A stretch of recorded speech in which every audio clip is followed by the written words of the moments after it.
Henry came to the orphanage to choose a daughter to adopt. All the girls flocked to him, praying to be chosen. Only I hid in a wardrobe and fell asleep. I thought this would be my chance to escape the fate of becoming the Law family's adopted daughter and eventually Henry's wife in my previous life. I longed to live freely and happily, starting over. But when I woke up, I found Henry standing in front of the wardrobe. He smiled and asked, "Anna, would you like to come home with me?" Chapter 1. When Henry's face appeared before me, I thought I was still trapped in the nightmare I had just had. It wasn't until the headmistress, frowning, called out to me, "Anna, why are you hiding in here, asleep?" that I finally came to my senses and realized everything in front of me was not a dream. Seeing me frozen in place, the headmistress reached out and pulled me out of the wardrobe. She straightened my collar and pushed me toward the law couple. "You fell asleep, and young Master Law even asked us not to wake you. Everyone's been waiting for you for a while." Henry, the one being mentioned, stood calmly beside the law couple, a faint smile on his face as he looked at me. At this moment, he seemed slightly different from the Henry the first remembered from my previous life, the one who was always cold and distant toward me. He greeted me proactively. "Hello, Anna." For some reason, hearing the word Anna come from his lips felt oddly unsettling. I furrowed my brow and avoided meeting his gaze. Inside, I couldn't help but wonder, of all the girls they could have chosen, why did they insist on waiting for me? Why me? What are they planning? The headmistress bent down and explained to me, "They want to adopt you. Anna, you'll have a home now, with parents and even a big brother." For once, the usually stern headmistress smiled at me. I could tell she was genuinely happy for me. In the orphanage, any child who got adopted was considered lucky, but the headmistress didn't know I had been reborn. I already knew that Henry would come to the orphanage today to pick a girl, which was why I had deliberately hidden in the wardrobe. "Anna, would you like to come home with us?" Mrs. Law gently held my hand and said warmly, "Henry has always wanted a little sister. You can be his sister from now on." This scene was identical to what had happened in my previous life. Memories of the past flashed through my mind like a slideshow. I immediately pulled my hand back and looked up at the headmistress. "I don't want to be adopted by them." The moment I said this, everyone was stunned. The most shocked was Henry. He frowned and asked, "Why?" "Because I don't want to be your sister." Even though I rejected him, Henry's face showed no trace of anger. His tone grew even gentler, tinged with an almost imperceptible affection. "Then don't be my sister. Just come live with me at the Law family's house. How about that?" The headmistress tugged at my sleeve discreetly, trying to stop me, but it didn't prevent me from refusing Henry once more. No, I thought Henry would finally give up. But when the headmistress asked the law couple if they wanted to choose another girl, Henry suddenly spoke up loudly. "Mom, I only want her." He added, "She's the only one who looks most like my little sister." Chapter 2. In my previous life, Henry chose me out of all the girls because I bore a slight resemblance to his late sister. At the time, I thought being chosen was a stroke of divine favor. I was brought to the Law family and given the name Anna Law. In their vast estate, I even had my own room, though it wasn't truly mine. I was content. Mrs. Law once said, "Orphans inevitably carry a certain small-mindedness. Their manners and behavior are hardly presentable." So, I worked hard to shed my old habits, becoming less and less like myself. Mrs. Law had high expectations for me. I had to practice piano for over 12 hours a day, even when my teachers repeatedly said I had no talent for it. Mrs. Law still sat with me every day during practice. But some things simply can't be forced. "I'm sorry, Mom. I still can't play it well." Whenever I apologized, Mrs. Law would look at me even more affectionately and reassure me. "It's okay, as long as Anna keeps trying. You'll play beautifully one day." Later, I discovered that playing piano had been her late daughter's favorite hobby. Mrs. Law didn't care about me. She was merely searching for her daughter's shadow in me. But I didn't mind. A fish desperate for water doesn't care if the water is clean, it just needs enough to survive. Water to a fish is what love was to me. As long as it existed, it was enough. I worked even harder at the piano and strived to make Mrs. Law happy. We became more like a real mother and daughter, until Henry's engagement party. He had been drugged, and I accidentally walked into his room. When Mr. Law saw me with Henry, he was so enraged he fainted on the spot. Mrs. Law slapped me hard across the face. I should never have brought you into the Law family. Henry remained silent, staring at me with emotions I couldn't understand. But I guessed he must have been regretting it, too. Regretting choosing me as his sister. I don't know what happened. I didn't drug my brother. I desperately tried to explain, but no one believed me. From that moment on, Henry resented me. Countless times after our marriage, when he betrayed me and our vows, he would sneer. You used drugs to force your brother to marry you. Now, this is just your karma. Henry hated me. So, after we married, he often humiliated me in public, making me the subject of ridicule. People in his social circle even placed bets on how long our marriage would last. At most a year. Once the baby's born, Henry will kick her out. But the outcome surprised everyone. Henry and I were entangled for 19 years. Even after my death, my tombstone still bore the words wife of Henry Law. Anna, tell me, why don't you want to be adopted by the Law family? After Henry and his parents left, the headmistress called me to her office. I stayed silent for a long while before casually coming up with an excuse. I don't want to leave you and everyone here. The headmistress sighed and encouraged me to think it over again. I knew she meant well and hoped for me to have a better life. But I didn't want to repeat my mistakes or have anything to do with Henry again. Yet, that night, a fire at the orphanage destroyed all my plans. Chapter 3. Did you start the fire? In the hospital, I glared coldly at Henry as I questioned him. No, Henry quickly explained. The fire department confirmed it was caused by faulty wiring. After speaking, he let out a self-deprecating laugh. Anna, you think too little of me. We had only met 2 or 3 times in this life. Yet Henry treated me with an inexplicable familiarity. I just want to help you. If you agree to come home with me, I'll cover all of the headmistress's medical expenses. Last night's fire had left the headmistress severely burned because she had risked her life to save us. I sneered, my voice laced with mockery. Taking advantage of someone's plight, does that make you a good person? Henry didn't defend himself. He only said, Anna, it doesn't matter if you don't want to be my sister. You can just stay at the Law house as a foster child. He spoke with a gentle persuasion,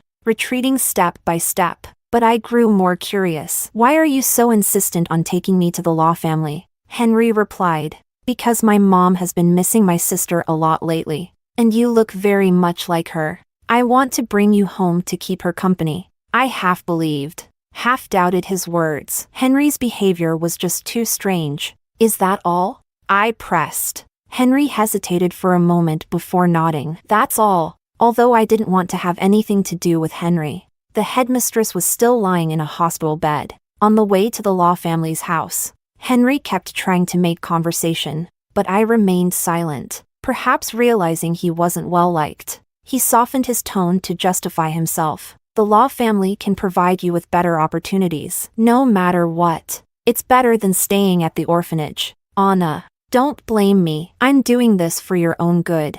I'm doing this for your own good. Henry had said this to me in my previous life, too. Henry had hated me for most of his life. It wasn't until I was dying that his attitude softened slightly. By then, it was too late. I was terminally ill. My only companion a stray cat I had adopted. The one time Henry came back to the villa on a whim, he had the cat I'd cared for over 6 months thrown out. Why? I had asked him. He stared down at me and said, "It's for your own good." That was when I realized his so-called for your own good was never really about my well-being. Those words were just an excuse to satisfy his own desires and control, or perhaps another way to torment me. Because he had always been like this, whatever I cherished, he would destroy. When we arrived at the Law family's house, Mrs. Law was already standing at the door. Henry had told her in advance that he would bring me back. So, she had prepared a room on the 2nd floor. "Anna, this will be your room from now on,"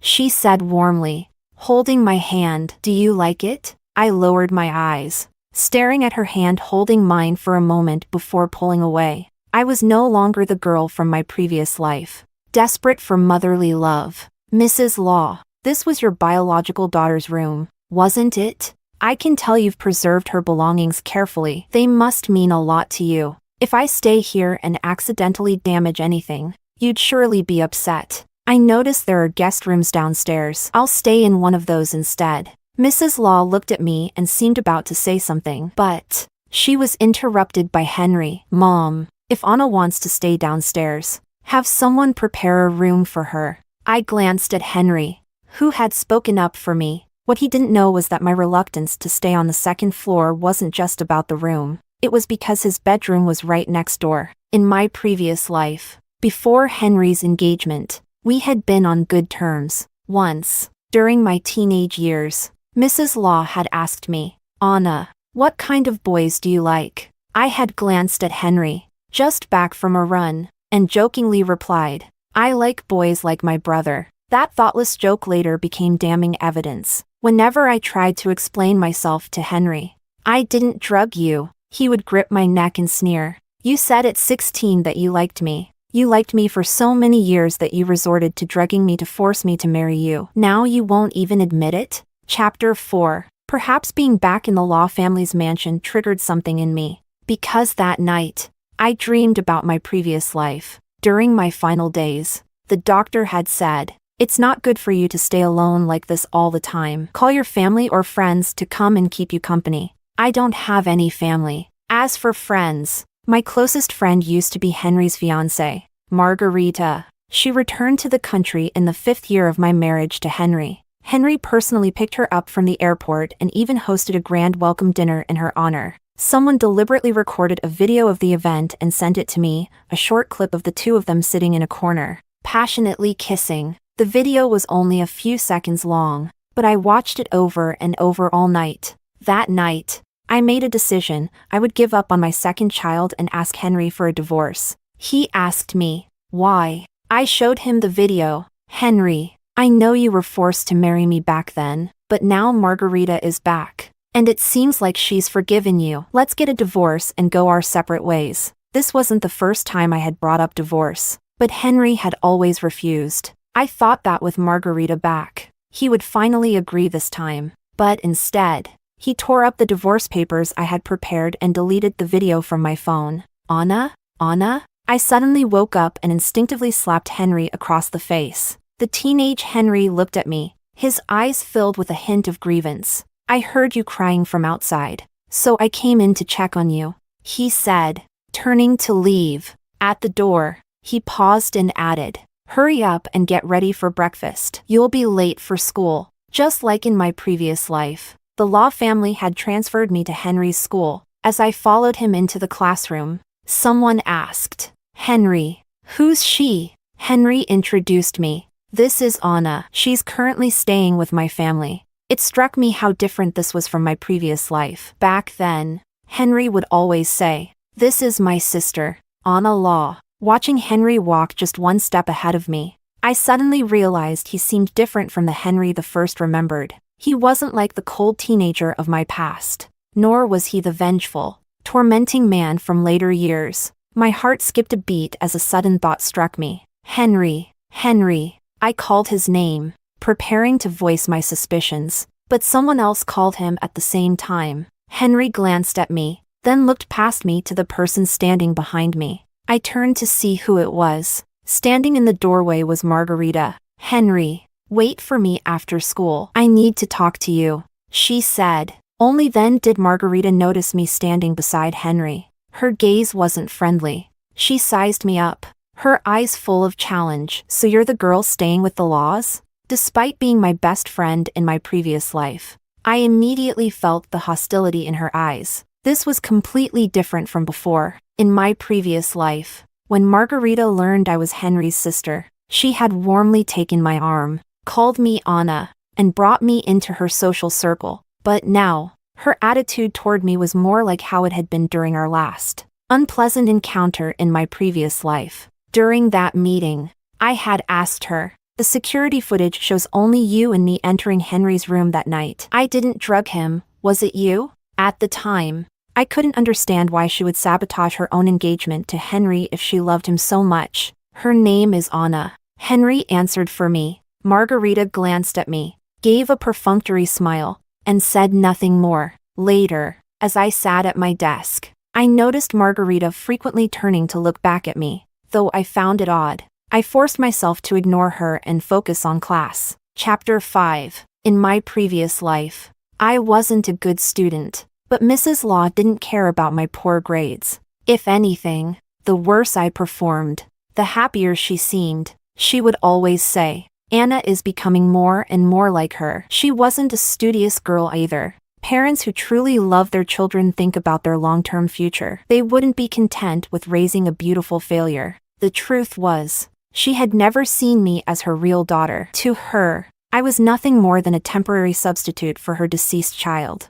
I had spent the first half of my life being a stand-in for someone else's daughter and the latter half as a gilded cage bird, wasting away. This time, I refused to follow the same path. Studying was my only way out, but learning wasn't easy. Frustrated by my inability to understand the material, I stood up from my seat. Henry, who had been talking to someone, noticed my movement and turned to ask, "Where are you going?" "To the restroom," I replied impatiently. In my memory, the girls' restroom during school breaks was always crowded, but today it was unexpectedly empty. As soon as I pushed the door open, I realized something was off. Several girls turned simultaneously to look at me. Margarita was the closest to me. She tossed a cigarette to the floor, glanced at the girl they had pinned to the ground and soaked in dirty water, then walked toward me. "We were just playing around," she said with a smile. "You won't tell Henry, will you?" Looking at the cigarette butt on the ground, I suddenly realized how little I had truly known Margarita. How could I not have known that she smoked in school and bullied her classmates? After a moment, I replied, "I'm not that close to Henry." "Really?" Margarita asked, her expression softening noticeably. "But you're staying with his family, aren't you?" I met her gaze. "I'm just staying there temporarily." "We're not close." Margarita nodded. "That's good." With that, she quickly left with her friends. Once they were gone, I glanced at the girl on the ground but quickly looked away and entered a stall. When I came out, the girl was standing by the mop sink with her back to me. She was wearing just a tank top while rinsing her shirt under the faucet. Hearing the door open, she hurriedly wrung out her shirt and slipped it on, then kept her head down as she tried to leave. As she passed me, I reached out and grabbed her arm. She looked at me in confusion, and I met her gaze. After a long silence, I finally remembered her name, Celine. I took off my jacket and handed it to her. "Your shirt is wet. Wear mine." Celine lowered her head again and refused. "I'm fine. Your wet shirt is see-through. People will see your tank top." At my words, Celine's ears turned bright red. She awkwardly raised her arms to cover her chest, hesitating for a moment before finally accepting my jacket. Watching her enter the stall to change, I quietly let out a breath of relief. I wasn't usually the type to meddle in others' affairs, but in my previous life, Celine had jumped to her death shortly after I transferred to this school. The official explanation was a combination of family issues and academic pressure. But now, it seemed her reasons for suicide might not have been so simple. A life cut short too soon. "Thank you." Celine's voice brought me back to reality as she came out wearing my jacket. I was about to say "you're welcome" but swallowed the words. Instead, I asked, "You must be a good student, right?" I remembered Celine had been the top student in our grade before her death. She paused,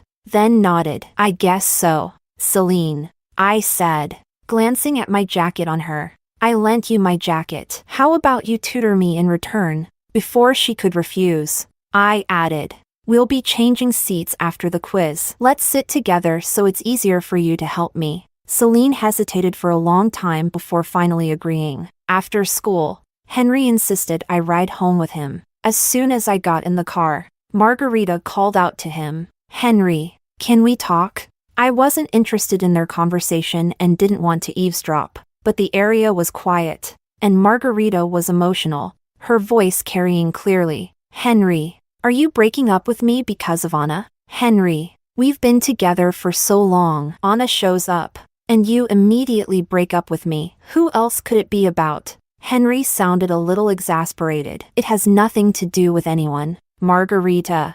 I just realized I don't feel that way about you. I've always thought of you as a sister." Suddenly, everything clicked. That explained why Margarita had been so focused on me today, even turning around to glance at me repeatedly during class. Chapter 6. During dinner, Mrs. Law suddenly said, "Anna, I found a piano teacher for you today, starting tomorrow." Before she could finish, Henry interrupted her. "Mom, Anna doesn't like piano. Please don't impose your own hobbies on her." Mrs. Law smiled awkwardly but didn't say anything more. I looked up at Henry, my suspicions growing stronger. In this life, I had never told Henry that I didn't like playing the piano. The only person who knew this was Henry from my previous life. I remembered when my illness had worsened after he threw away my cat. Despite our mutual resentment, Henry had unexpectedly moved back into the villa to take care of me. It happened to coincide with our 19th wedding anniversary.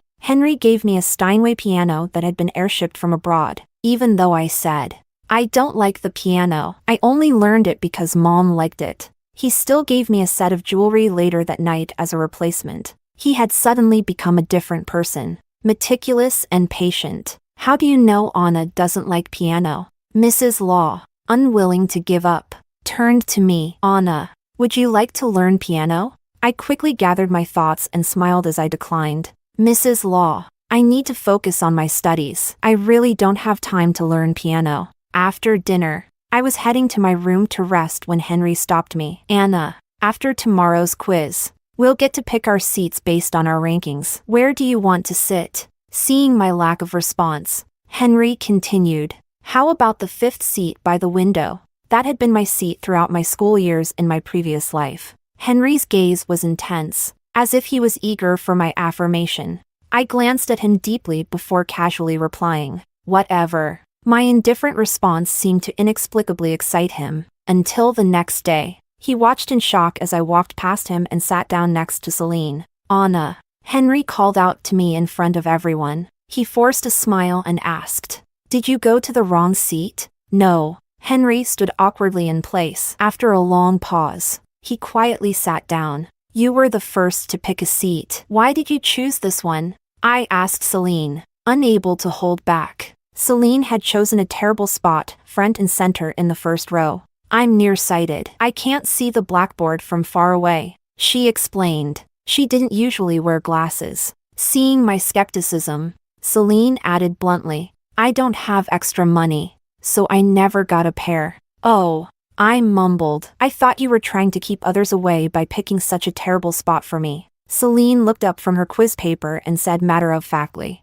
"You're overthinking it." Whether I was overthinking or not didn't matter. By lunchtime, I was dragging Celine to the optician's shop outside the school and insisting she get glasses. I justified it by saying, "If you can't see the blackboard, your grades will drop. Who's going to tutor me then? Think of these glasses as payment for your tutoring." I added, "After all, it was Henry's money I was spending. He owed me so much, why not use a little?" Originally, I only intended to get her glasses, but I ended up making her cry. Even when Margarita and her friends bullied her, Celine hadn't shed a tear. Yet as I handed her the glasses, she broke down completely. Through sobs, she choked out, "Anna, I'll definitely pay you back when I have the money." It took me a while to calm her down. On our way back to the classroom, Henry stopped me at the staircase. He demanded, "Why didn't you choose the seat we agreed on?" "Who said we agreed on anything?" I snapped. "Henry, did I promise you anything?" Henry was at a loss for words. He stared at me for a long time before asking, "Anna, why is everything different now? Are you also?" He trailed off. I smiled at him. "Also what?" But Henry didn't answer. However, news of him confronting me in the stairwell quickly reached Margarita. After class, she came to me and warned, "Stay away from Henry." Celine, out of concern, also advised me, "Anna, you should keep your distance from Henry. Don't get involved with him." To convince me, she even brought up her own experience of being bullied by Margarita. Henry only asked me a single question once, and Margarita accused me of trying to seduce him. "Anna, Margarita isn't someone you want to mess with. I'm afraid she'll target you." I was already eager to stay away from Henry, but he clung to me like a shadow. He always managed to show up unexpectedly. I sighed quietly, put down my homework, and pulled the worried Celine into a reassuring hug. Don't worry. Unfortunately, her concerns were soon validated. Chapter 7. Can we talk? Margarita cornered me in the hallway. I wanted to refuse, but when I saw the undisguised hatred in her eyes, I changed my mind. Sure, her attitude in this life was so drastically different from the past that I sometimes wondered if she, like Henry and me, had also been reborn. What do you want to talk about? I asked, stepping closer to her. Margarita didn't respond immediately. She only spoke when the voices from the nearby stairwell grew louder. Nothing much, she said dismissively, her tone laced with disdain. If you weren't staying with the laws, you wouldn't even be worthy of speaking to me. The moment she finished, she suddenly fell backward. Henry, coming up the stairs, happened to witness her fall. Anna, why did you push me? Margarita sobbed, accusing me. Her words immediately drew the blame-filled stares of the surrounding students. Henry frowned but said nothing. He glanced up at me, standing on the landing, then instructed a few boys to take Margarita to the hospital. As she left, Margarita clung to Henry, crying, Henry, my leg hurts so much. What if I can never dance again? Henry consoled her briefly, watching as she was carried away. Once the crowd dispersed, he approached me, with a stern look. He said, apologize to Margarita. Why should I? She fell on her own. Henry sighed deeply. Margarita is a dancer. Are you saying she would risk her legs and her future just to frame you? Anna, I know you hate Margarita, but that's because... He stopped mid-sentence, seemingly realizing he'd said too much. I scoffed, deliberately pushing him. Because what? Henry, I just transferred here. I've had no prior conflicts with Margarita. Why don't you tell me why I would hate her? Henry stared at me silently. The more he tried to hide the truth about his rebirth, the more I wanted to expose him. It's because you know I've been reborn. Just like you, isn't it? You know how many things Margarita did to hurt me in our past lives. You assume I hate her,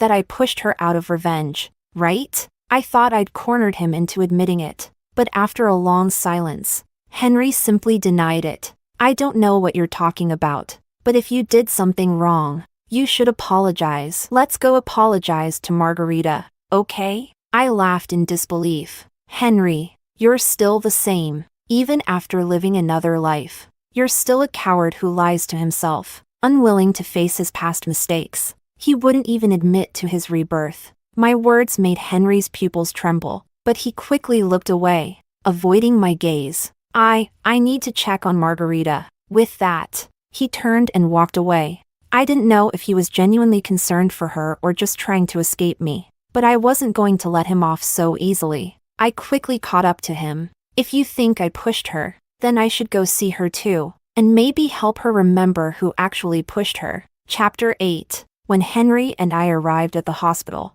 Margarita's leg was already in a cast. She was lying on the hospital bed, and the moment she saw Henry, she started crying. Henry, the doctor said my leg is badly injured. I'm so scared. When she noticed me walking in behind him, she immediately turned her anger on me. Anna, why did you push me? You know I'm a dancer, and my legs can't afford to be injured.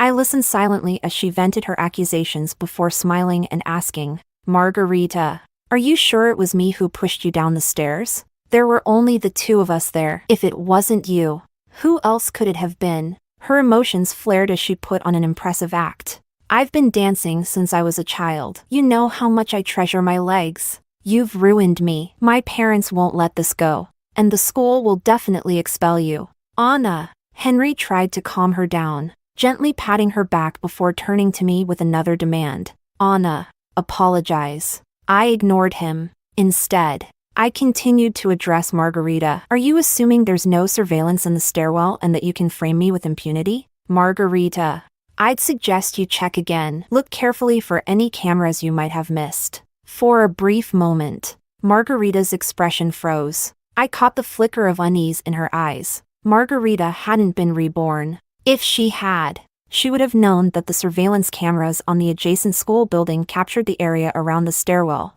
Disappointed, I turned to leave. Henry had intended to walk out with me, but Margarita stopped him. Henry, my leg hurts so much. Can you stay with me? Henry glanced at her, then called after me, Anna, wait for me outside, like I would wait for him. I left the hospital without looking back. Anna, as I returned to school, I heard Celine calling out behind me, panting. She handed me a flash drive. What's this? I asked, still catching her breath. Celine replied, I heard about what happened with you and Margarita. There's no surveillance in the stairwell to clear your name. So I searched for hours until I found the footage from the adjacent school building. It captured what happened. Margarita's dad is one of the school's board members. I was worried they'd delete the footage, so I sneaked into the surveillance room and copied it. A warm wave of gratitude filled my heart. I linked my arm through Celine's, playfully leaning against her. Celine,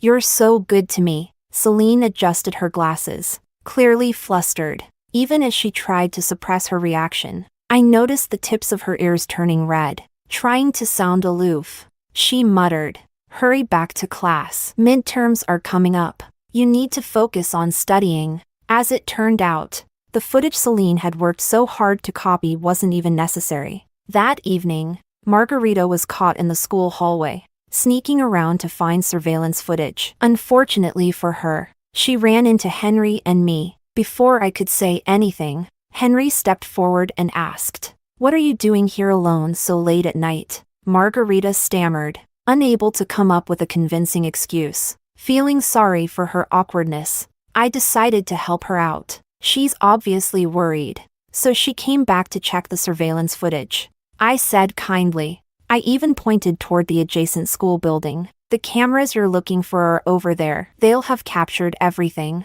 But it might be too late to delete anything now, because I've already made a copy. I looked at Margarita and asked again, Margarita, let me ask you one more time. Did I push you? Margarita bit her lip and turned to Henry, only to see him staring at her cast-covered leg. You're in a cast, yet you managed to come here all by yourself? Margarita's panic was palpable. Her explanations jumbled. Finally, she broke down and admitted the truth. Henry, I'm sorry. I was so scared at the time that I thought Anna pushed me. But actually, I tripped and fell on my own. Henry's expression turned icy as he shook her off and walked away without another word. The next day, under my not-so-subtle encouragement, Margarita publicly confessed to the entire class that she had fallen on her own. Chapter 9. In the second semester of our sophomore year, Celine and I applied to live in the school dormitory. Celine did so because her aunt, who had been her guardian, was moving out of town and didn't want her living alone. I did so because I'd had enough of Henry's insincere attentiveness. This time, the law couple didn't protest much. They asked a few perfunctory questions before agreeing. Only Henry strongly opposed it. Why do you insist on living at school? He asked, while packing my things. I brushed him off impatiently. It's more convenient, and I can focus better on my studies. Henry said nothing more, and silence hung in the air for a while. Just as I thought he had left, I heard his voice again. You're doing this to get away from me, aren't you? Anna, I really thought we could start over, but you refused to forgive me. You're still holding a grudge. I turned to look at him and asked with feigned innocence, why would I hold a grudge against you? Henry, you're so strange. First, you said I hated Margarita, and now you think I hate you. Henry stared at me for a long moment. He slowly closed his eyes, opened them again, and forced a faint smile. You do hate me. After all, Anna, can't you just forget everything from our past lives? Can't we start over? I smirked at him, dropping the act. Are we? But Henry, as if blind to my blatant disgust, continued speaking as if in a dream. Anna, since fate has given us another chance, can't we just forget the past and start fresh? Henry truly was rotten to the core, suppressing the anger bubbling inside me. I glared at him. Henry, the one who was hurt last time wasn't you. The one who lost everything wasn't you. Of course, it's easy for you to say we should forget the pain and start over. But why should I forget? And why should I start over with you? The ones who cause harm can casually say, I'm sorry, and expect those 3 simple words to erase everything. To gain forgiveness. How convenient for them. Henry, undeterred, pressed on. Anna, I'll give you everything you lost in your previous life. Will that be enough? Before my engagement last time, you once said you felt like the happiest little girl in the world. If you let go of the past, we can make that happen again. You can be friends with Margarita. We won't be siblings, and our parents won't object to us being together. After college, we can get married, and they'll treat you as their own daughter. We can live a happy life together. Anna, you can still be that happiest little girl. Let's start over, okay? I coldly refused. No, I'll never be friends with Margarita in this life, and I'll never marry you. Henry, when will you stop lying to yourself? I'm not lying to myself, Henry insisted stubbornly. Anna, nothing is impossible. His eyes gleamed with a dangerous light. Henry was a delusional and irrational man. Not long after, I discovered just how far he would go. Margarita moved into the dormitory as well and was assigned to share a room with Celine and me. She repeatedly tried to win us over, but Celine and I ignored her. Until the day before our final exams, Celine and I were studying in our dorm when Margarita barged in, shouting and crying. Why do you hate me so much? I've apologized to you, and I've been trying to make amends. What more do you want? Today is my birthday, but instead of celebrating, I'm stuck in this lousy dorm being treated like dirt by you two. I begged my mom to let me go home, but Henry wouldn't allow it. He forced me to stay here and be friends with you. I don't want to be friends with you. I hate you both. Ever since I was little, my mom told me to please Henry, to make him like me so I could marry him someday. I've worked so hard to do everything right. But why did you ruin it all? Anna? Why did you show up and make all my efforts worthless? Celine and I exchanged a glance, watching Margarita collapse to the floor in tears. Celine grabbed my arm and led me out of the room. She asked, "Do you think I've been too cold toward Margarita?" I shook my head and told her, "She bullied you. You have every right to treat her however you want. No one can demand that you forgive someone who's hurt you." To me, Celine was already more than kind, at least. As we left the dorm, she tossed a pack of tissues to Margarita. After that day, Margarita's behavior grew even stranger. She began clinging to me and Celine in increasingly desperate ways. She even requested a seating change to sit directly behind me in class. Margarita tried to create the illusion that we were close friends. "I've decided," she announced one day. "I'm going to work hard and study with you too. Maybe we can even get into the same college." She frequently asked for help with her homework. "Anna, won't you teach me this problem?" The tone of her voice was eerily familiar, pulling me back to memories of our past life. Back then, when Margarita and I had been best friends, she used the same tone whenever she wanted something from me. Celine once asked me privately, "Do you think Margarita has really changed?" "Maybe," I replied, watching Margarita walk toward us from a distance, but I added softly, "I still believe no one changes overnight. People don't suddenly turn bad, nor do they suddenly turn good." Chapter 10. Life continued like this until the college entrance exams were over. Just as Henry had promised, he really tried to make up for what he owed me in the past. Piece by piece, he returned the things I had lost in my previous life. My relationship with Margarita had eased slightly, thanks to her one-sided efforts. The law couple also treated me better and better. After the exams, they even brought me back to their house and announced they would throw me an 18th birthday party. When Margarita found out about this, she volunteered to help. "I want to help with Anna's birthday party," she said. Henry smiled and agreed. "Of course, you're Anna's best friend. She'll definitely be happy with your help." Then, with a meaningful glance at me, Henry added, "Anna, it's amazing how well you and Margarita get along now. See? Nothing is impossible." I knew what he was implying but chose to simply smile without correcting him. On the day of my birthday, Henry gave me a watch worth over $3 million. I didn't refuse and accepted it with a smile. After all, my foster arrangement with the law family would end when I turned 18. Once I left, there would be countless expenses to cover. If he was willing to give, I had no reason not to accept.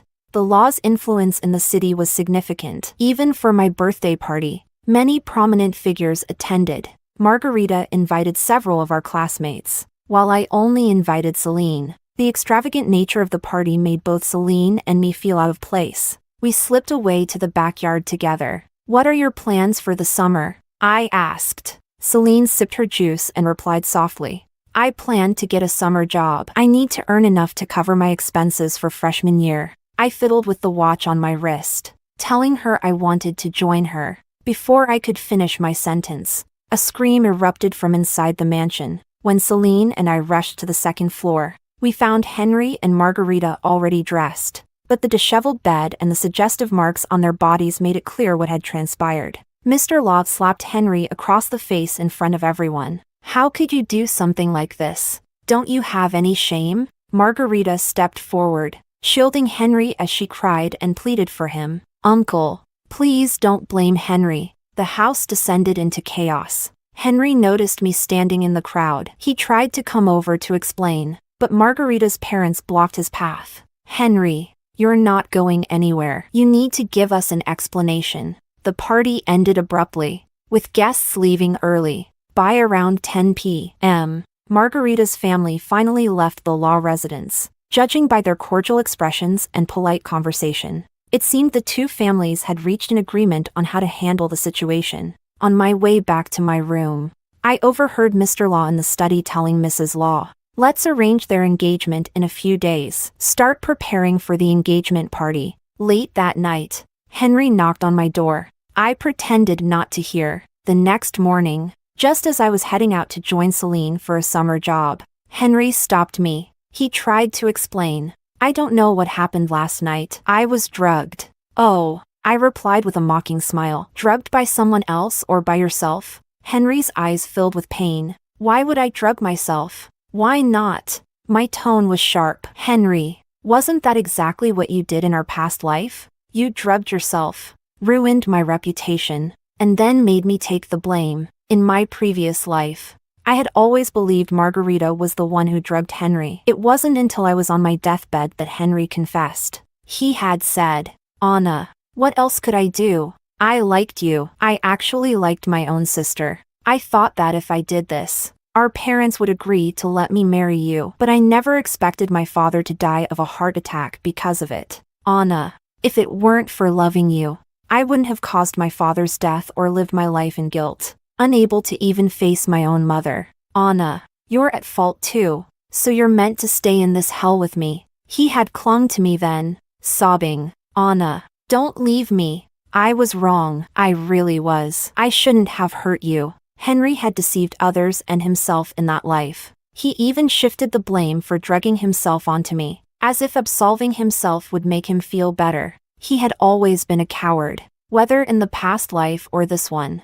"I'm sorry," Henry said hoarsely, pleading for my forgiveness. "I wronged you in our past life. Anna, I truly regret it. Please forgive me. But I swear, this time, it wasn't me who did it. Please believe me." He reached out to grab me, but I recoiled as if avoiding filth. As I turned to leave, I heard him call out behind me, "Anna, I'll break off the engagement with Margarita. Wait for me." I walked away without looking back. Chapter 11. As the start of university approached, Celine came to the law residence to help me move my belongings. The law couple had reverted to their usual cold indifference. When I mentioned I was leaving, they simply responded with polite but detached remarks. Everything was going smoothly until Henry came home early. He stood in my way. "Did my parents agree to you moving out?" When I nodded, he seemed unwilling to accept it. "That's impossible. Mom and Dad said they liked you and have always treated you like their own daughter. Wait here,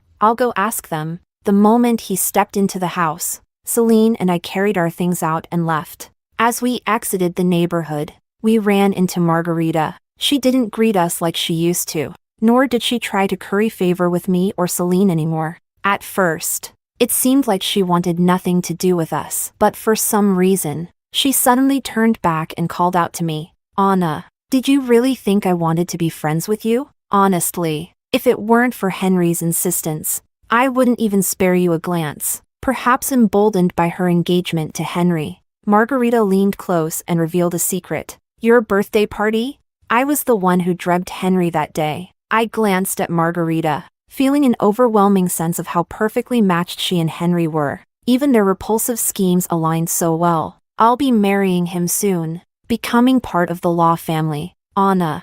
I don't even like Henry that much, but my parents are determined to form an alliance with his family. She bragged about how many benefits would come with marrying Henry. I remained indifferent. No one knew better than I how miserable a marriage to Henry would be. After parting ways with Margarita, Celine suddenly remarked, "Anna, you were right. No one suddenly becomes evil, and no one suddenly becomes good." She sighed. Thank goodness neither of us fell for it. Chapter 12. 4 years later, after finishing our undergraduate degrees, Celine and I chose not to pursue further studies. Instead, we started a business together. On my 18th birthday, Henry had gifted me an expensive watch. I sold it, using the proceeds as our startup capital. With a combination of good luck and fragments of memories from my past life, our company thrived under our management. The next time I saw Henry was at a bidding event. Over the years, I had occasionally heard gossip about him and Margarita. They divorced not long after getting married.